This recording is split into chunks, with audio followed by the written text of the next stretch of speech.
I wasn't planning to make a second video talking about the market this week. I was going to wait to do a little bit of follow-up, but there is some absolutely crazy stuff happening right now with the surge foil market specifically, and I think it's worth talking about. So we're going to jump right into the conversation. If you guys do enjoy the video, be sure to hit that like button and subscribe. Click the bell icon if you want to be notified when new videos are posted. And as always, I encourage you to leave a comment down in the comment section. Let me know what you think about what's going on, because the Final Fantasy set has been absolutely crazy in terms of trends, trajectories, and so forth. So what I want to talk about, though, is someone brought it to my attention, and I started doing a little bit of a deep dive. There has been a huge buyout on a lot of the Surge foil cards for Final Fantasy. Now, if you're somebody who just wants to play with a base version or whatever, this probably isn't super applicable to you, because unfortunately, with the Surge foils, a lot of it is very much priced out to the budget player.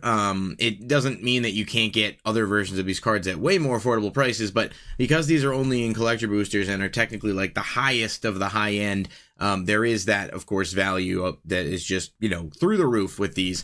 But they were fairly, attainable for a while, and it just seems like that is going in the complete opposite direction. So Cloud is one of the biggest ones here, and this is, if you haven't seen the Commander deck or got the Commander deck played, the card is so freaking strong. It's extremely good. It is very viable. It makes equipment sort of effortless to get going, and that in conjunction with a bunch of the new equipment cards we got in the set, plus the stuff exclusive to the deck, it's just a really, really fun and really viable commander. Plus it's Cloud, plus it's badass artwork, all of these factors in, to make something, kind of crazy. Now, right now, the lowest one available on TCG Player is $500. I want to make one quick point, is that just because that's the lowest one available doesn't mean that's what the price is. However, for important data, the last sale was $502, and then $369 is the market price currently, which takes, an average of where it's selling at. This card just a couple days ago was selling as low as like $210. A buddy of mine actually pulled one, was looking at whether or not he wanted to keep it or sell it, maybe pick it up later. He still held on to it, and noticed that the value has nearly tripled, or close to it in that regard. And if we look at, the listings here, it goes from 500 to, 900, which is just astronomically high. But there is this weird Final Fantasy factor that makes it hard to tell where these are actually going to settle because of the popularity of the set and just the limited nature of the collector boosters. But there is no denying that this card went from selling at around 200 to selling at around, 500. And that's a crazy jump. I know it's popular. I know it's very good. And when you look at the listings available, there's only 7 right now, obviously, which shows you that the buyout is live going on. And I don't panic buy. I always say that because there's a lot of trends you can kind of pay attention to and see, and as stuff starts to disappear, you will see people that want to make a sale that will say, okay, cool, I'm going to throw this up at 290 or 300, it's going to be way lower, and someone's going to grab it right away. That happens. It happens quite frequently. But again, that's when there's a stock that exists, and obviously the stock here is very limited for this. I don't think that it's necessarily going to continue to go up to a crazy extent, but I've been looking at eBay too, just for comparison.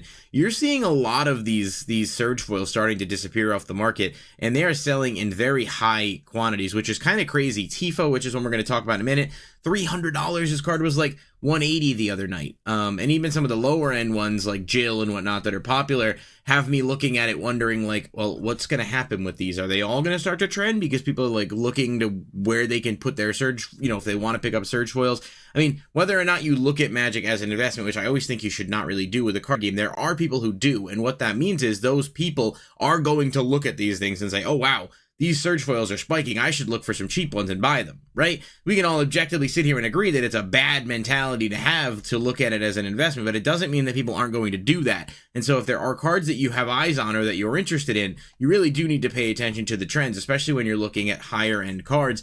And that's just kind of the nature of these premium versions of stuff. But what I'm saying is, and what I'm showing here, is the market is going crazy for these surge foils right now, and I don't know what triggered it. I don't know if it was just people looking at it and saying, well, look, there's not a lot of these here, and they do look really, really nice. Like, they look so good in person. It's kind of crazy, because I wasn't a huge fan of surge foils from Lord of the Rings. Some of them look good, like the box toppers, but some of the basic ones, I think it's just because I don't love the Universes Beyond frame in general, so the triangle at the bottom, the difference is I just think the aesthetic. But I mean, you got to look at it. I mean, some of these just look, the unit is unbelievable. Just, these are such beautiful cards, and the value that they're carrying is just high as a result. So back to what I was saying over here. The prices are just going haywire. Sephiroth, obviously, not only highly playable, but definitely one of the chase cards out of here in Surge Foil, is around, let's call it $500 at the cheapest. It hit a low of $278 the other day and has basically doubled. Again, important to look at these recent sales and look at market price.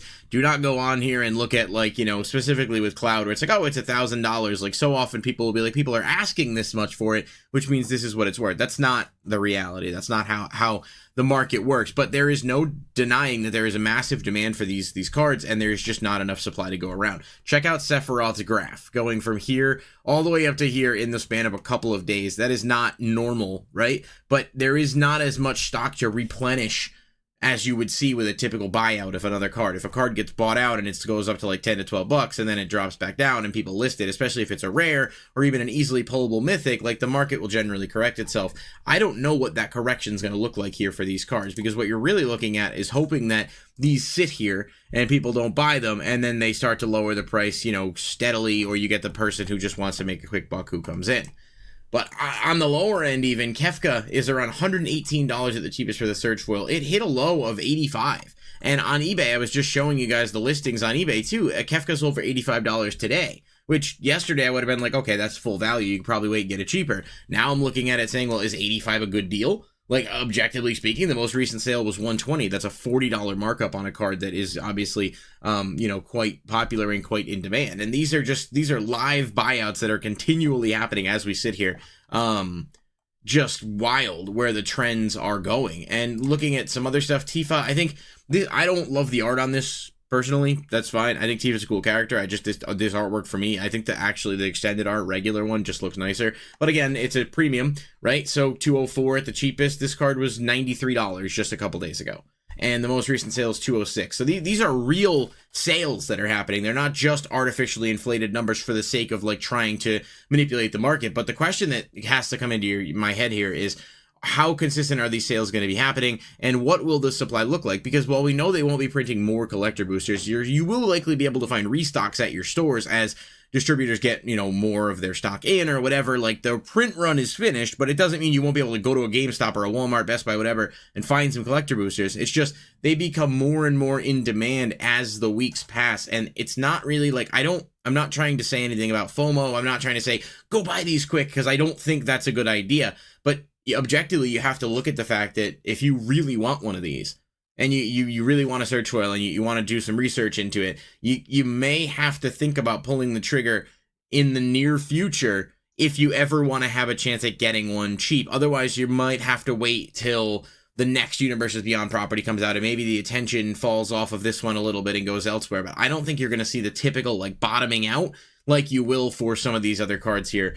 Ishtola is another one, really popular commander. It's a cat girl, and a lot of, I'm not even going to get into the details on that. This card around $470 after, but this has been fairly high, fairly steady. It did hit $429, $480 is the most recent sale. This one's kind of just pricey in general. It's also a good commander, and it's a popular character.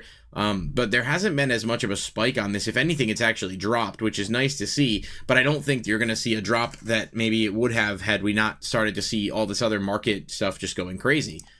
Cloud is another one that...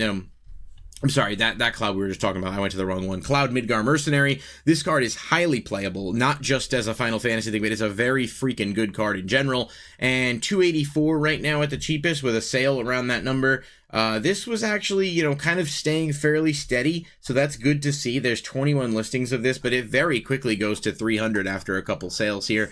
I don't know what this one's going to look like, but I will say, I think this card's going to have actual playable applications in multiple formats beyond just being a cool collectible. So if you are somebody, you see somebody who wants to like high rarity premium out their deck, whatever, this could very well go up. And it's hard to say because I'm looking at the chart saying, great, it's going down. It went from 500 something on pre-release to 270, which is great. But now is it going to start to curve back up way quicker than we thought? And it looks like it is. Celeste Rune Knight is another one, obviously popular aesthetic. She's at 200 with only 3 listings left, which is kind of insane. Most recent sale was 115. So again, this does look like one that is a bit more artificial. Maybe people will start to list and then you'll start to see some more competition on the price, but she is playable and it's a popular card that looks cool. I would be surprised to see it go. I mean, this $200 one is here, 0 sales. So, you know, maybe a risk, but it is, you know, you could always file a claim with TCG Play or whatever, and you know, your bank account if they don't pay. But a lot of times new sellers come in trying to make sales.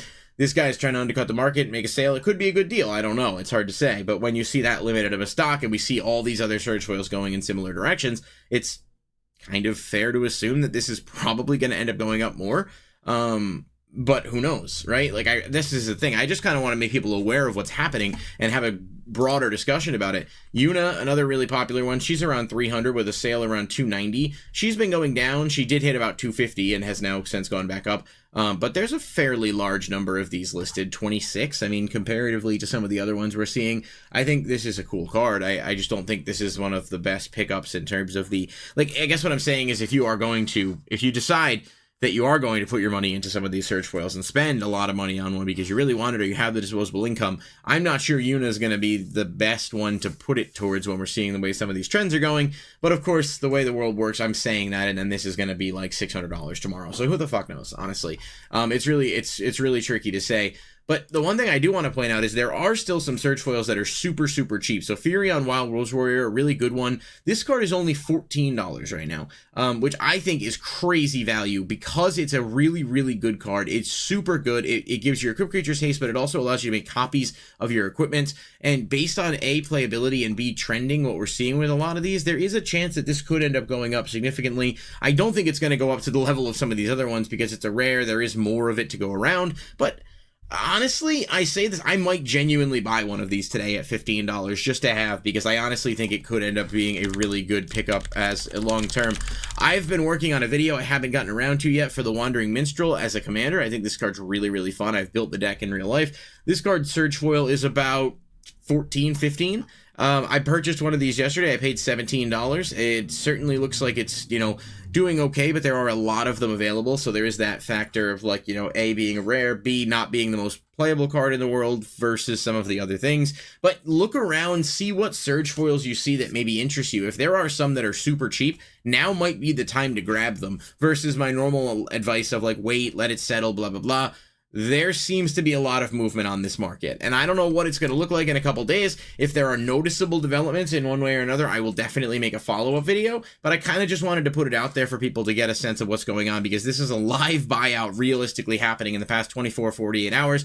Don't buy with FOMO, but do research stuff and look and see if there's stuff that you think you might want and make the decision based on, you know, your budget and whatever. But don't buy this hoping to make money. What I'm suggesting is if there's a card you want, buy it with the hope that you have it because it's a card you want to play and you don't want to have to worry about it spiking a ton and then having to pay a ton for it later. That, like, buy it for you if you want it and you find a price you're happy with, but don't go crazy and just think that every single search foil is going to spike, because that's generally not how it works. Still good to keep an eye on things though, I think. So let me know what you guys think in the comment section down below of this crazy trend of prices and how everything is going.